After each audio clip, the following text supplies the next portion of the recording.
Hello दोस्तों, welcome to my YouTube channel education Gurukul. तो फिर मैं आज हाजिर हूँ आप लोगों के समक्ष लेकर एक नया एपिसोड और मैं करने आया हूँ फन की बातें। So let's start the show.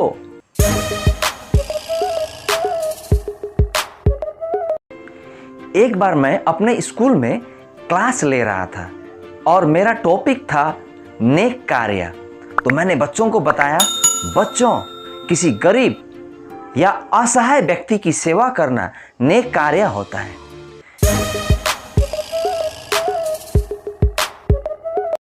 वृक्ष रोपण करना बच्चों नेक कार्य होता है।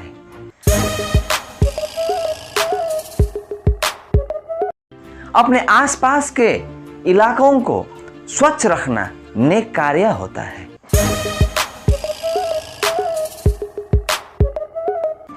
किसी बूढ़े व्यक्ति को मदद करना नेक कार्य होता है। तो मैंने इस तरह कई सारे नेक कार्य का उदाहरण देते हुए बच्चों को कहा, आज बच्चों मैं तुम्हें एक गृह कार्य देने वाला हूं, होमवर्क देने वाला हूं, जिसमें तुम लोग सब एक एक नेक कार्य करके आओगे। तो अगले दिन बच्चे वापस स्कूल आए। बहुत सारे बच्चे बैठे हुए थे। तो फर्स्ट बेंच पर 3 बच्चे बैठे हुए थे, रोहन, सोहन, मोहन।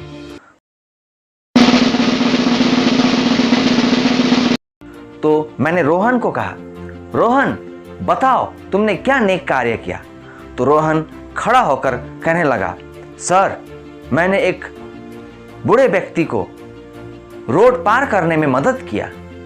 उसके बाद मैंने सोहन को पूछा, सोहन तुम भी बताओ तुमने क्या नेक कार्य किया। सोहन भी बोलने लगा कि सर मैंने भी एक बूढ़े व्यक्ति को रोड पार किया। उसके पश्चात बारी आया मोहन का। तो मैंने कहा, मोहन तुम भी बताओ तुमने क्या नेक कार्य किया। तो मोहन भी बोलने लगा, सर मैंने भी एक बूढ़े व्यक्ति को रोड पार करने में मदद किया। तो मैं आश्चर्यचकित हो गया। मैंने तीनों को कहा, अरे ये कैसे संभव हो सकता है, कई सारे नेक कार्य हैं, तुम तीनों ने एक ही नेक कार्य किया।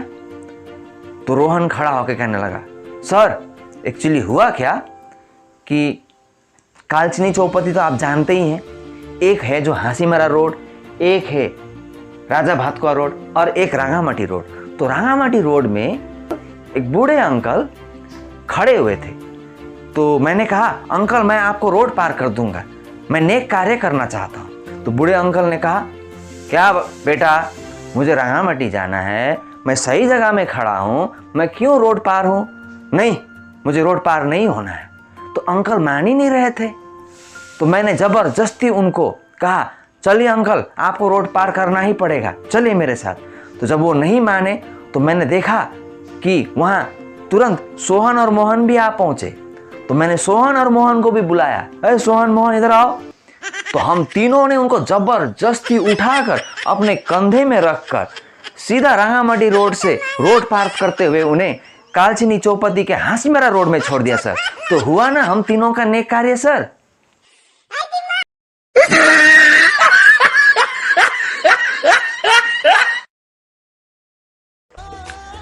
बलपूर्वक किए गए कार्य को नेक कार्य नहीं कहा जाता, बल्कि किसी असहाय व्यक्ति की सेवा करना ही नेक कार्य होता है।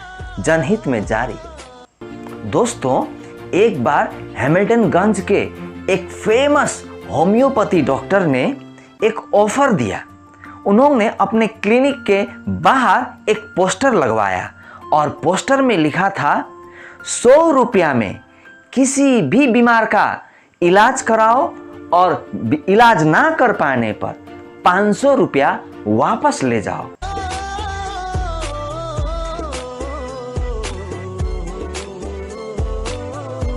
तो ऐसा ऑफर जो है चारों तरफ फैल गया। तो मेरे स्कूल का एक बदमाश स्टूडेंट है जिसका नाम है रोहन, उसे भी ये सूचना मिली। एक्चुअली उसे बहुत पैसे की किल्लत हो रही थी। तो उसने सोचा मैं भी ठगी करूंगा और जब डॉक्टर इलाज नहीं कर पाएगा तो उसे मुझे 500 रुपया देने होंगे। तो ऐसा सोचकर वह उस चैम्बर में चला गया और डॉक्टर साहब को कहने लगा, सर मेरा एक बीमार है, प्लीज़ आप उसे ठीक कर दीजिए। होम्योपैथी डॉक्टर ने कहा, बताओ बाबू क्या बीमार है, मैं तुम्हारा इलाज ज़रूर करूँगा। तो रोहन कहने लगा, सर एक्चुअली जो मेरा मुंह है ना, मेरे जीभ में टेस्ट नहीं है, मैं कुछ भी खाता हूँ पीता हूँ मुझे टेस्ट नहीं मिलता है, तो सर इसे ठीक कर दीजिए। तो डॉक्टर ने कहा, बैठिए आप बैठिए, मैं अभी ठीक कर देता हूँ। तो डॉक्टर साहब ने अपने असिस्टेंट से कहा, वो 10 नंबर बोतल में जो लिक्विड है इस भाई के मुंह में तुम 5-6 बूंद गिरा दो और इनका बीमार ठीक हो जाएगा। तो असिस्टेंट आया और उस बोतल के 5-6 बूंद जो ड्रॉप है रोहन को करके उसके जीभ में उसे ड्रॉप को खिलाया। जैसे ही रोहन ने उस ड्रॉप का घूंट अंदर लिया तो रोहन कहने लगा, क्या डॉक्टर सर आपने मुझे पेट्रोल पिला दिया, ये क्या कर रहे हैं। तुरंत डॉक्टर साहब ने कहा, देखो बाबू तुम्हारा मैंने इलाज ठीक कर दिया, तुम्हें स्वाद पता हो गया, ये सचमुच पेट्रोल ही था, चलो चलो 100 रुपया लाओ। तो रोहन बेचारा पछताते हुए 100 रुपया दिया और चैम्बर के बाहर निकला और कहने लगा, मैं 500 रुपया कमाने आया था और 100 रुपया मैंने गंवा दिया, लेकिन मैं कल एक नए बीमार के साथ आऊँगा और ज़रूर 500 रुपया लेकर ही रहूँगा। तो फिर अगले दिन रोहन फिर ठगी करने के लिए उसी चैम्बर में गया। फिर उसने डॉक्टर साहब से कहा, सर कल तो आपने मेरा इलाज ठीक कर दिया था, लेकिन मेरा और एक बीमारी है, सर आप उसे ठीक कर दीजिए। तो डॉक्टर ने कहा, बताओ तुम्हारा क्या समस्या है। तो रोहन कहने लगा, सर आजकल मुझे कुछ भी याद नहीं रहता है, मेरा याददाश्त कमज़ोर हो गया, आप इसे ठीक कर दीजिए सर।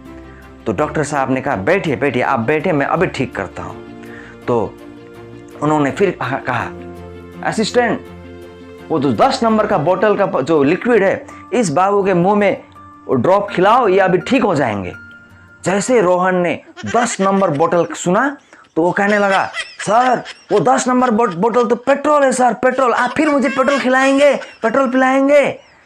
फिर डॉक्टर ने कहा, देखो बाबू तुम्हारा याददाश्त आ गया है, तुम्हें याद है कि 10 नंबर बोतल में पेट्रोल है और तुम सही हो, चलो 100 रुपया लाओ, 100 रुपया लाओ। फिर रोहन को 100 रुपया देना पड़ा। फिर वो पश्चाताप करते हुए बाहर निकला और कहने लगा, 500 रुपया कमाने आया था, फिर मैंने 100 रुपये गंवा दिए। ठीक है, कल मैं और एक नए बीमार के साथ आऊँगा और ज़रूर कल तो मैं 500 रुपया लेकर ही रहूँगा। ऐसा कहकर फिर रोहन तीसरे दिन वापस उसी चैम्बर पर आया और उसने कहा, सर आपने मेरे 2 बीमार ठीक किए हैं, मेरा और एक बीमार है, सर आप उसे भी ठीक कर दीजिए। तो डॉक्टर साहब ने कहा, बताइए आपका क्या समस्या है। तो रोहन कहने लगा, सर मेरी आँख की रोशनी बहुत कमज़ोर हो गई है, मुझे कुछ ठीक से दिखाई नहीं देता है, आप मेरे आँख के रोशनी का इलाज कर दीजिए।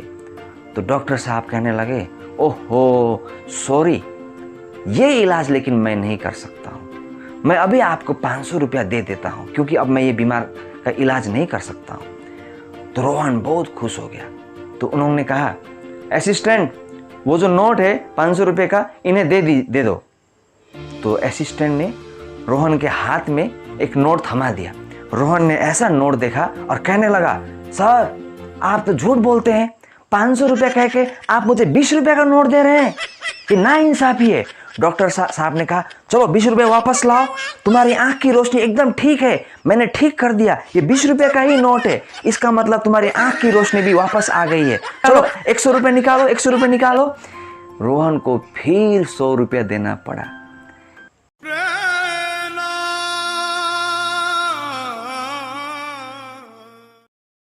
किसी को झूठ बोलकर धन नहीं कमाया जा सकता, बल्कि ईमानदारी पूर्वक परिश्रम करके ही धन कमाया जा सकता है। जनहित में जारी।